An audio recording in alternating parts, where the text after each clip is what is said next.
So thank you, George. Now we have an opportunity to look at leadership in a very different sector, which is right at the heart of the green transition. I'm delighted we've been able to bring together two major leaders from the energy sector. Vivienne Yeda Apopo has been the Director General of the East African Development Bank since January 2009 and was appointed as the new Chairman of the Board at Kenya Power in 2020.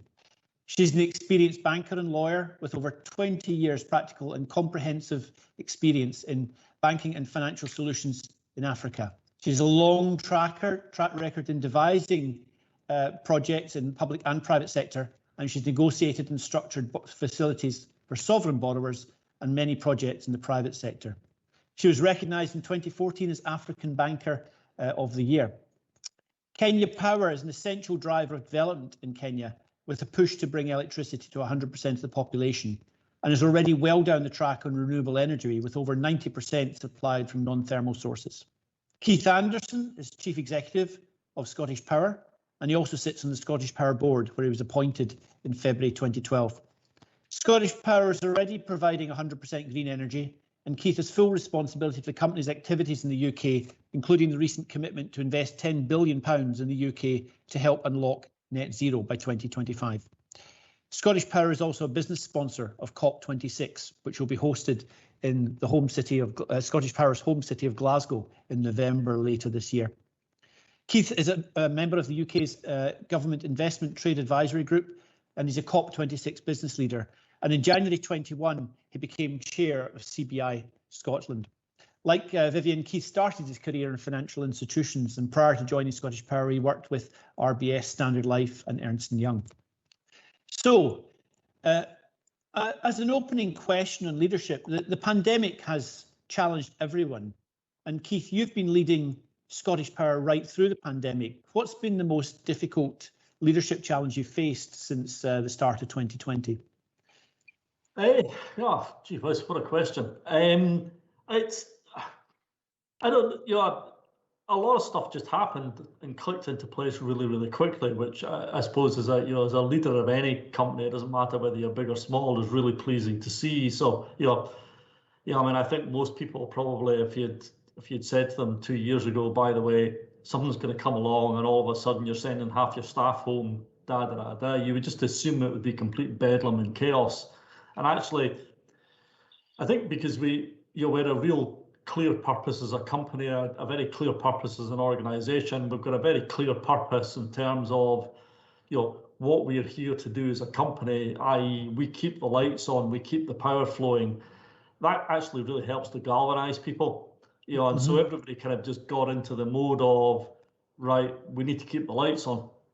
And it doesn't matter where you are, how you're working, what you're doing, we're just going to keep the lights on. And I think that helped get through the sort of drama of sending people home and the drama of getting everybody a laptop, etc. So that was great.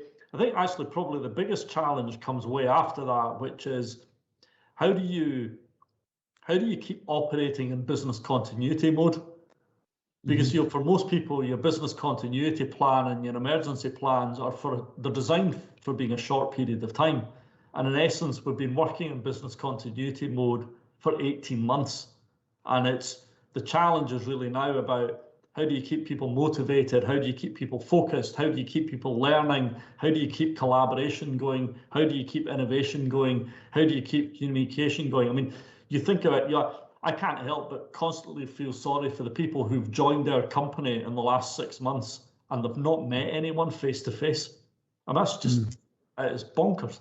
Those are the difficult things, and those are where the real challenges are in keeping people going. And, the hope now is that in the next month to 2 months, we can start bringing much more people back into a building. We can get people working together. And that's really what's giving people hope, hope and focus now. But it's those challenges, it's those people challenges about the way you work, because we're designed to be a community, not to be remote.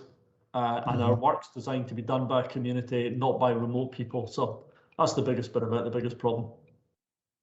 So Vivienne, you, I believe, took over as chair just as the pandemic was really starting to get a grip in July last year. So what was your experience of coming into an organisation as a new leader? Yeah. Thank you. I think that was variously interesting and challenging and hair-raising at the same time, because coming into a utility the size of Kenya Power, with 12,000 staff in the middle of a pandemic, and with various operational challenges, but also social and personal challenges for the individual staff. So it was quite an interesting period where we had to keep operationally efficient and keep the lights on and do what we're supposed to do, but at the same time continue planning for the next day and the next week. And given the challenges we had in our region where we had several periods of complete lockdowns, there were also logistical challenges that we had to address. And then we had major situations with some of our clients who obviously during the lockdown period not able to pay their bills because the businesses are closed and generally have operating in a very difficult business climate. So we've had to juggle a number of balls in the air at the same time, keep the operations running, keep the businesses going, keep our supply chains open, which again was a big challenge with the global situation, getting equipment in, materials and supplies in on time in the situation of a lockdown. That again became a serious problem.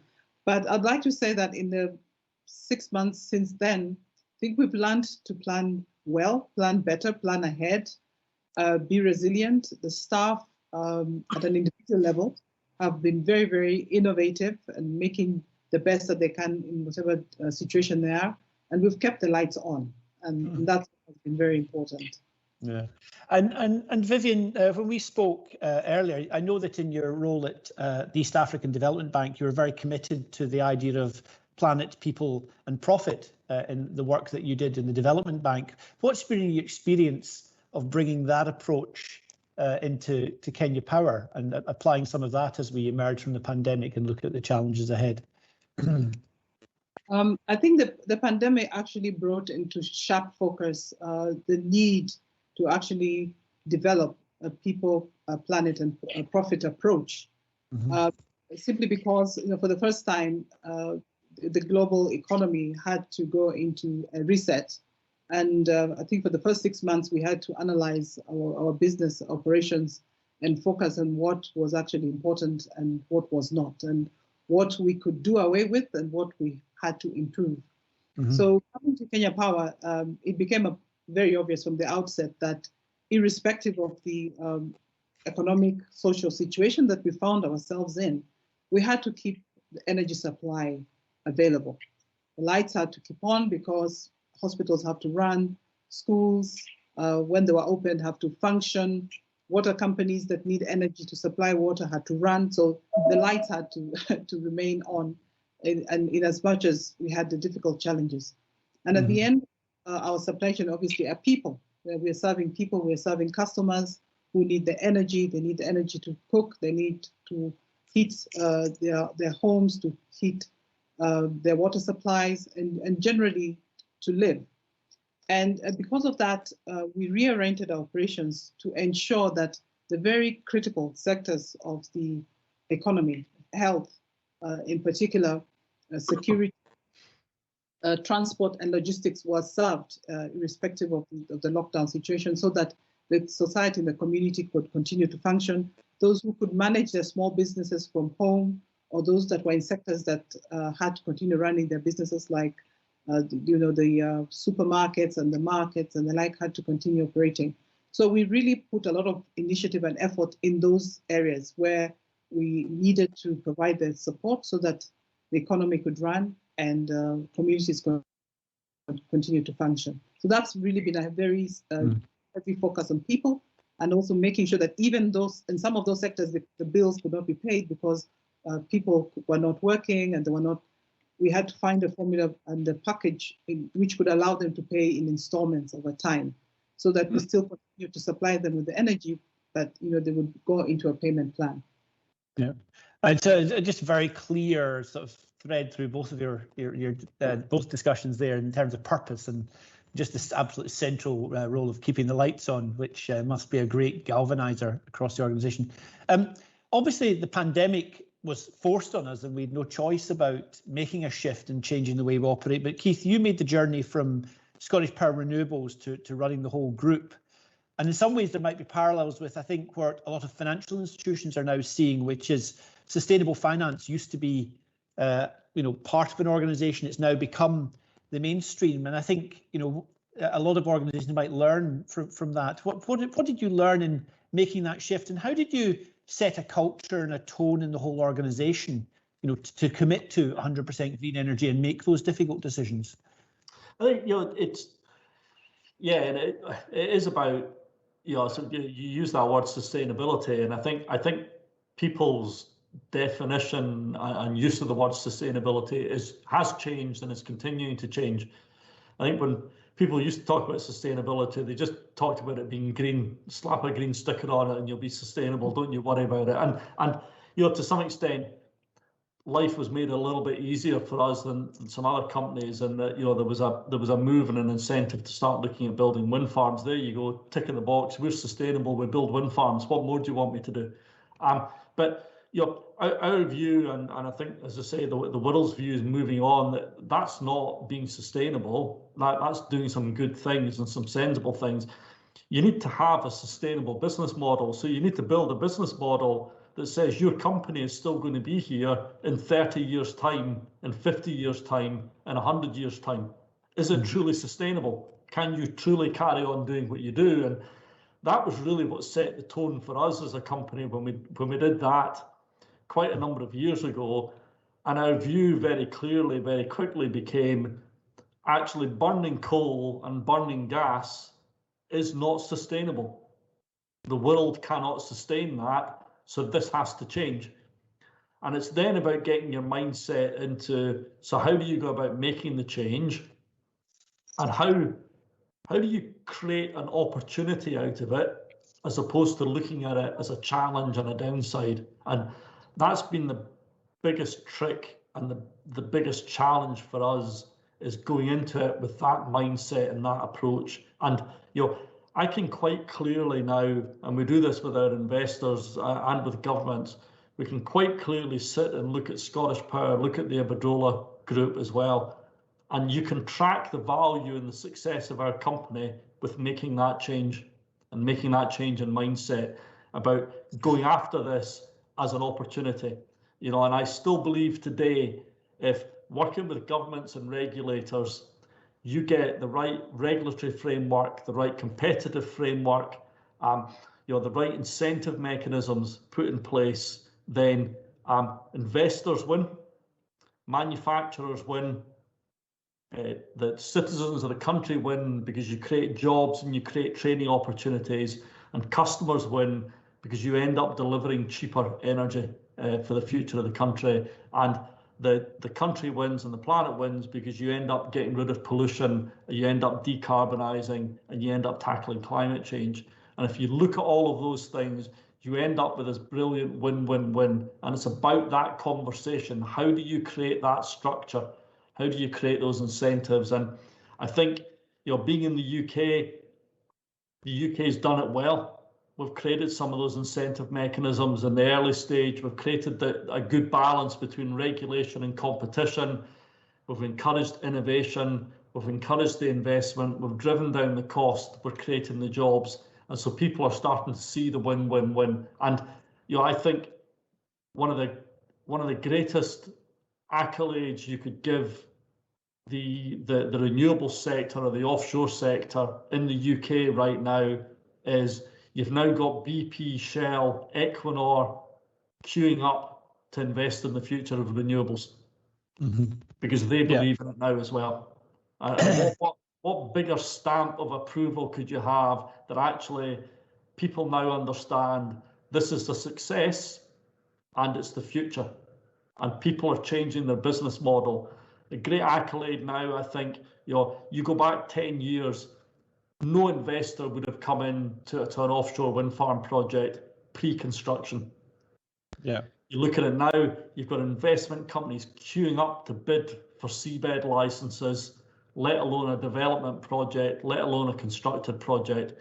You look now at things like round 4 in the UK, you've got investors queuing up to bid and outbid each other for site licenses. It shows you the investment community, the finance community, the development community, as well as the energy community, have all bought into this future. We all understand it. We all know it works. We all know it's great. And that's now the opportunity for the UK. When you look at things like transport, heat, and hydrogen, how do you create that same market and that incentive where you get the investment flooding in, you get the innovation flooding in, you drive down the cost, you get the competition, and you get the benefit for all, and you just keep repeating that cycle. And that's the message we take to all of the other countries we work in. Mm-hmm. Get that right, get that framework right, and you'll see the investment flood through. I mean, it sounds easy, it's not easy, it's a difficult thing to do, but you do that. And part of it is about the government setting the ambition. And I know people often say to politicians or to governments, oh, setting the target's easy. The difficult bit, delivering it. Well, setting the targets isn't actually that easy. And you need a government to show the ambition and show the target and show the size of the prize, because that's what allows the investment to come through. That's what builds the confidence. So it's a mixture of a whole load of things, but it's worked, it's working, and I can hand on heart say absolutely 100%. We did the right thing 25 years ago when we started building wind farms, and I'll stand here today and I'll tell you we'll still be building them 25 years from now, and we'll still be operating them 25 years from now. It's been a fantastic transition and the right thing to do. Mm. So, I mean, obviously it's nice to sort of, at chapter 3 or 4 already, that, sitting down with a blank page, it is really hard. And maybe Vivienne, it must be really tough, I suppose, where you're still looking at getting electricity to 100% of the population and balancing, that against renewables and taking some of those difficult decisions. What's the, in terms of the finance community and looking at the lenders into the sector for you, what are they pushing you to do? Are they looking for a renewable company, or are they just looking, to see a profitable company? What's the appetite of the finance sector? So I think the appetite for the finance sector is to see both. Obviously, a profitable company is a good partner to them, so that's important. And obviously, they also want to tick the right boxes. So a company that's focused on renewable investments is also something they want to see. So I think we tick both boxes so far, and that's well. I think the challenge we have in terms of getting to 100% of electricity to all in the country and in the region is that we have the energy and we have the investments and we do have the supply. The challenge is putting in the grid network that would enable us to reach the most remote or those who are not already on the grid. So there's sort of massive investment that has into the grid network and ensuring that it's efficient and it works and it doesn't develop a buildup of costs. The other very, very significant challenge for us that goes hand in hand in that is obviously the cost of the energy, because a lot of the renewables are developed by independent power producers, and they have made investments into the sector, and the cost of that investment plus a margin is passed through in a tariff, which obviously has to be paid for. So the cost issue is very, very challenging, I think, more than anything else. We have the energy, we have the means, so we can try and have the means to have a very reliable grid infrastructure, but the cost of that energy is a big challenge that we're facing now. That's quite an interesting thing to bring up, because I mean, I know in the UK there's just been, I think, is it called the Rio settlement, Keith, and in terms of that burden of sharing the burden of investment between shareholders and customers, and Vivienne, how does that work in Kenya? Sharing that burden of that huge investment that's needed between the customers and the shareholders in the company. I think that the way the tariff structure has been put together, it would appear that yes, there is that burden sharing, but the bulk of it is borne by the customer through the tariff. Yeah. And apart from the normal cost plus margin, which gets passed on, but there are other costs like the fuel costs and costs of funding, where the finance costs come in. And then there are obviously exchange loss risks, which also get passed on to the tariff to the client. So that whole build-up of costs which are passed through do have an effect on the cost of energy to the ultimate consumer. Yeah. I think, sorry, Alan. I think Vivienne said a couple of really important things, and this is there's no magic answer to any of this, but it is the balance between what you do through a regulatory mechanism and what you do through a competitive tariff mechanism is absolutely critical and crucial. And how do you shift and move from one to another to encourage the investment, to control the cost, to control the impact on consumer, but to still get the level of investment and the level of innovation down. And that balance and that mixture is incredibly difficult to get it right. And in the UK in the past, it's been skewed one way or the other. And you've seen accusations of people making too much money and too high a rate of return, and the cost burden on the consumer being too high. And it is a difficult thing to get right. And it has to transition as the system transitions as well. So you need to keep changing the mechanism, despite investors telling you, no, you can't change it. We need certainty. How dare you change the mechanism? But it needs to adapt and evolve as you go through the process. And I think the other critical thing Vivienne touched on as well is grid. And this doesn't matter whether you're in a country that has a developed grid system or whether you're in a country where the grid system doesn't reach everybody yet. You're going to turn it inside out and upside down because the grid system you've got wasn't designed to do what we're going to do to it.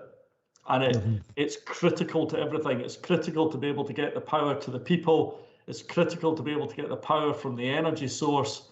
And it's critical that it can cope with all the changes and the fluctuations as you continue to decarbonise. And that's the bit 99 times out of 100, the politicians forget all about it because it's kind of hidden and it's a little bit boring and people don't really want to talk about it, but it's crucial. That grid system has to be fit for purpose. I want to come back to that because I think that's a really important point. But just to finish up, though, clearly things like tariffs, regulatory regimes, incredibly complicated. How well do you think we're doing in taking the public with us and understanding, the scale of that investment, the scale of change on a drive to net zero? I mean, Keith, what's your experience in the UK? Yeah, no, we don't do a particularly good job at it, it has to be said, in all honesty, because energy becomes such a kind of media political topic around the cost of energy and the bills. And, the mechanisms in the industry are incredibly complicated and difficult to explain and break down and explain to people. I think the hope is that that over time people will see that the unit cost of energy ends up becoming cheaper, and that we end up moving to a better, cheaper, more sustainable world. But it is, it's difficult because people talk about, the Committee on Climate Change report talks about the billions of pounds that need to be invested, and so the general public kind of get lost in this, thinking this is horrifically expensive. Yet, we invest billions of pounds in this system already, but you invest a lot of it through a regulatory mechanism that spreads over the next 40 years, so people don't really see the impact of it. But there are other bits that they do see the impact of that come through. They get their monthly electricity and gas bill, and they see that and they feel it. And how does that relate to what you're telling me that the cost impact's minimised? It's a complicated world, and we need to keep navigating our way through it. But you need to do it with confidence. You need to do it knowing and being confident that the end result is the one you need, and it's right, and it's the right place to go. And we need to get to a point, again, it doesn't matter what country or how well developed the system is or how far you are down this trajectory or down the journey, you need to get everybody talking in the same language about the future and about how it's going to be a better place. And you need to show them the milestones along the way, and that's where it becomes critical to create the jobs, to create the training opportunities, to create the manufacturing and supply chain opportunities, so that people have belief and they keep getting those belief points all the way through because there will be bumps in the road and there will be problems along the way in doing it. But you need to have those good news stories delivered at the same time, and you need to convert it. the media, in this country, they'll love talking about the cost, and look at what you've done to the cost of electricity, and you put people's bills up. Okay, it's fine, it's true. We need to deal with those things. Okay, what's the cost of pollution? What's the benefit? How do you measure the benefit of clean air?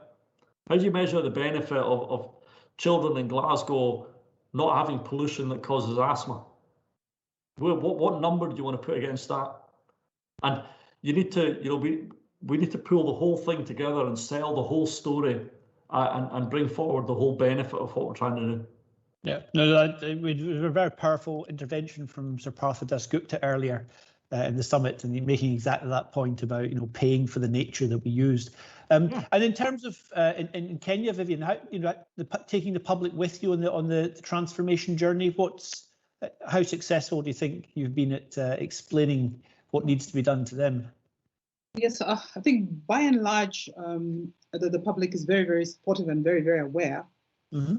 Because obviously we've begun to see, though we may not be the biggest polluters globally, or even Africa being a big polluter, but we began to suffer the effects of climate change by seeing some very drastic changes in weather patterns and flooding, and the seasons really changing. So the climate conversation is very topical, and I think the public understands what needs to be done. The challenge that we've had, obviously, is how do we finance this change? And what does that mean at an individual level?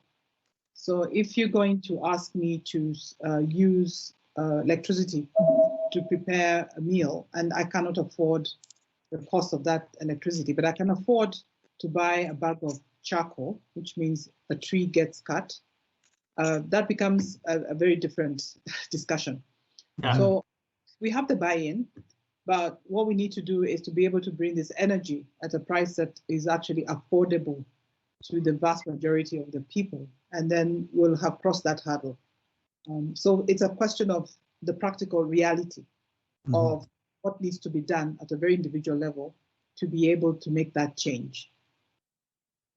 And I know that, obviously financing climate-friendly investments in developing countries is a really important issue, and many developing countries don't have the fiscal capability to make these contributions. In terms of global finance, what would you like to see happen, or do you think there are long-term opportunities for the global finance sector in developing countries to make this transition? Yes. I think that this is an important time. These are times when the whole global community is confronted by certain challenges, and then everybody has to sit down and think about how we resolve them as a global community. So we've just gone through, or we're still going through the COVID pandemic, but we've been able to reason together as an international community and have come up with some protocols that we're all observing. I think for climate change, we've had that conversation, but it has not addressed a very important issue, which is the financing of the initiatives that would bring about that climate change in a reasonably short period of time. Because we all agree and understand that we don't have the luxury of doing this kind of transition over the next 30, 40, 50 years. We all agree we need to do it as soon as possible here and now. And therefore, there are quite a number of initiatives that will have to take place at the same time. And for developing countries, that may not be practical from a financial standpoint. There are decisions that have to be made, particularly for those countries that produce fuel, petroleum. And the conversation would be around what you do with assets that you are already, you've already invested in and you had hoped to exploit for the next 40, 50 years. So if we're going to abandon that sort of resource and move to another resource, then how does that transition get financed? There would be debt that may have been taken to develop those assets, and that debt needs to be paid. So those are conversations that we must have. We need to find a solution that actually makes it practical for all countries to be able to take at least the minimum that is required to be able to bring about that change. If the cost of funding is another, yes, there is funding, but the question is the cost of it. So if you look at developing countries, the rate at which they borrow, particularly if they're borrowing foreign currency, is extremely high. And if you're going to borrow vast amounts of money to be able to put in place the necessary infrastructure, that will not be practical and that will not be feasible. So we need probably to set up a sort of a fund or a funding mechanism that makes resources available from different organizations or institutions that make it affordable and practical for developing to be able to implement the changes that are necessary.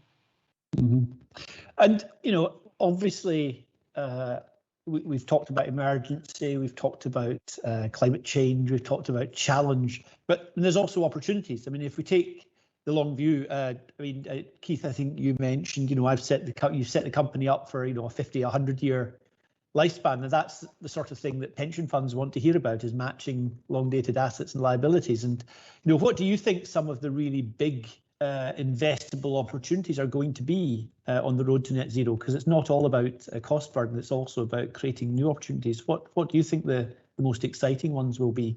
Yeah, I mean, well, you know, I mean, I think we've seen a massive change, and you are seeing a massive change across the investment community now, and you're seeing companies, you know, like our parent group Iberdrola doing green bond issuances, etc. And it's, you know, the whole system's starting to move in that direction. I mean, I think, you know, there's a massive right now, a colossal wave of interest in investing in onshore wind, offshore wind, and solar technology, because they are now virtually deemed to be bog standard infrastructure assets. So people are very, very, very comfortable about putting money into them, particularly in countries where they think there's a reasonably stable regulatory and political framework. And you see now investors running around chasing, outbidding each other. The trick right now for those kind of assets and in those areas, the trick right now is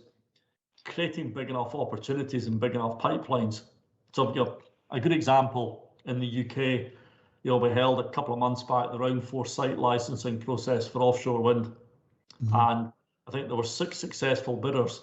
There were 25 other companies or consortia who were bidding in billions of pounds to build an offshore wind farm in the UK, and there weren't enough projects for them. So where's the money gone? Yeah. Because the money will just fly off somewhere else or go somewhere else. So so where's round 5 and round 6 and round 7? Otherwise, all of that money will go to projects, and across the rest of Europe, it'll go to projects in the Far East, it'll go to projects in America. There's a kind of global race going on to make sure you have a big enough pipeline to create the big enough opportunities to get the investment. The future ones, you know, there's a massive challenge coming up around heat oblique cooling. You know, so from a UK, sadly enough, and sitting here in Glasgow, we don't really worry too much about the heat. Well, you know, about the cooling system, we worry about heating. But there's a colossal technology challenge there around how do we stop burning gas to heat people's homes? And it's about how you create that market. But that's going to be a massive investment market, both from a technology point of view as well as an asset ownership point of view, trying to do ground source heat pumps, air source heat pumps. There's a massive, you know, and that then becomes a global issue around heating and cooling. There's then a massive potential around hydrogen, you know, and the creation of hydrogen economies that I think investors are incredibly interested in. The issue now is still more around what is it we want to use hydrogen for, you know, and what is the market and how do you create the market, and you know, is it a market around using hydrogen to decarbonize industrial process, or is it a market around using hydrogen to decarbonize difficult transport solutions, you know, like heavy goods vehicles, or is part of the market around actually using it as a, you know, as an alternative to burning gas? But that market has to be formed. But then you can see a colossal wave of interest in technology investment, innovation investment, and then again in assets and investing in assets in the future of that market. They look really, really exciting and promising. The whole area of transport is just colossal. The decarbonisation of transport, be it, you know, domestic vehicles all the way through to airplanes, to shipping, etc. And again, how you decarbonise all of that, be it a biofuel, a battery, be it a hydrogen solution.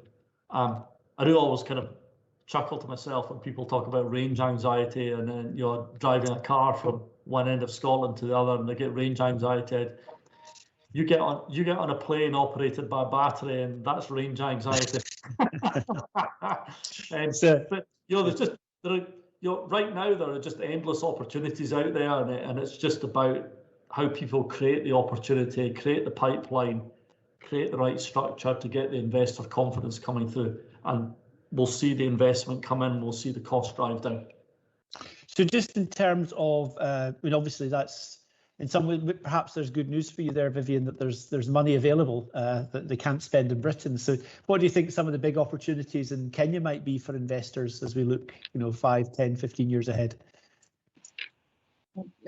Yes, so that's for sure. I mean, there is a pipeline because obviously we have a backlog of projects that we need to develop, and not just for Kenya. I would speak for East Africa and for Africa. So in terms of opportunities for investment in the energy sector, particularly for renewables, I think that's vast in Africa.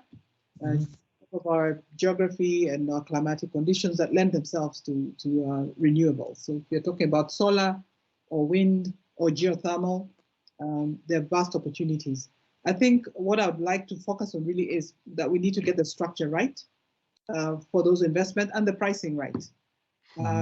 See, that could be the biggest challenge that we'll have in getting the investment into the continent, and also in ensuring that we are able to reach the targets that have been set. And that may be around probably just creating structures that de-risk or remove the perception, because most often it's a perception, it's not a reality of risk, and that is what drives the price high for the various investments. So I think it's important that we create structures that give the comfort that is necessary, but also that investors come in with an open mind and willing to work within the environment that they are, as long as the regulatory framework is put together, is appropriate and well understood, and that the risks are managed. Yeah. But no, that's sorry. In terms of the opportunities, investment opportunities, I think those are vast in terms of employment, in terms of creating small businesses, in terms of value chains, in terms of supply chains. I think this creates a whole new opportunity to develop those particular markets. Now, time is up against us, unfortunately, but I know, Keith, you mentioned government, and I think I've heard you say before, what's hydrogen for? And, obviously signalling is really important. So government signal what they want as they move into the long term. Just to wrap up then, what do you think you want from world leaders at COP26? It'd be just really interesting to hear, maybe from a Kenyan perspective or an East African perspective and the UK perspective. What do you want to hear from world leaders as they go into COP, and what would good look like at the end of the COP26 process? Do you want to go first, Keith? Yeah, look, yeah, absolutely. God, there's so many things that would please. From if I look purely from selfishly from a UK perspective, then I think a great outcome for COP for the UK is the UK showing leadership and showing, here's what you can do, here's what we've achieved, looking at the technology, looking at the investment, looking at our route map and the way forward, and then the continuation of setting those frameworks and setting the markets. More widely than the UK, what am I looking for? I think the more we can get world leaders bought into trying to protect the 1.5 degrees, I think that's a fantastic signal, both for the public, but also again for investors and for future confidence. And then I think COP, why is COP important? To me, COP then becomes really, really important, I think, to tackle some of the issues that Vivienne has raised and the others have raised about how do we get the investment being spread right across the whole of the world. Okay, so it's great and it's tickety-boo and it's nice for me that investors want to come and invest in the UK and but how is it we get that same level of investor confidence across Africa, across India, the Far East, etc., and spread the investment around the world? And I think that's where a COP can come into its own, by actually looking at How do we pull the investors of the world together?